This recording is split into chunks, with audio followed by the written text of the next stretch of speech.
MAKULU MADODA. La leyenda de Kapama. Este emblemático león nació alrededor del año 2000. Su madre era una vieja leona solitaria. Desafortunadamente, abandonó a MAKULU y a su hermana cuando aún eran muy jóvenes. Esto sería una sentencia de muerte para cualquier joven cachorro, pero MAKULU y su hermana trabajaron juntos para sobrevivir y aprendieron a cazar presas pequeñas, lo que eventualmente los llevó a ambos a la edad adulta. MAKULU se apoderó de su primer territorio en 2007. Pero no era el único rey de la reserva. En esos años, competía con otro macho muy poderoso, llamado Félix.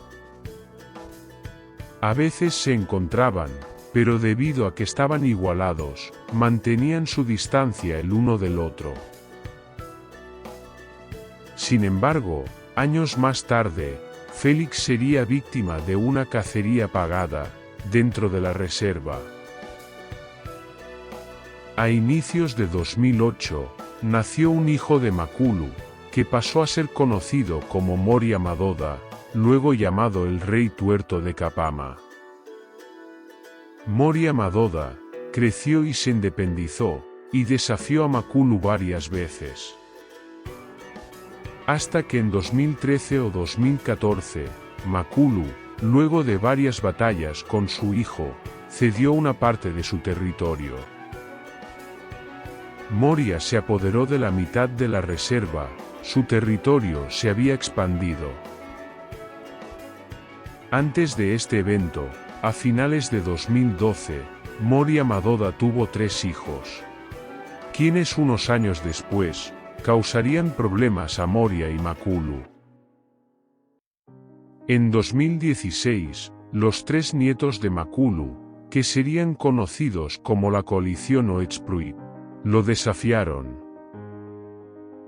Primero individualmente, pero MAKULU era muy poderoso, y siempre lograba expulsarlos. Los ataques se interrumpieron durante un tiempo, pero luego volvieron.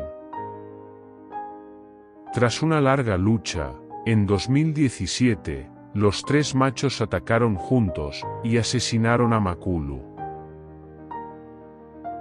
Fue un gran guerrero, que entregó su vida por defender su territorio, en la reserva de caza privada Kapama.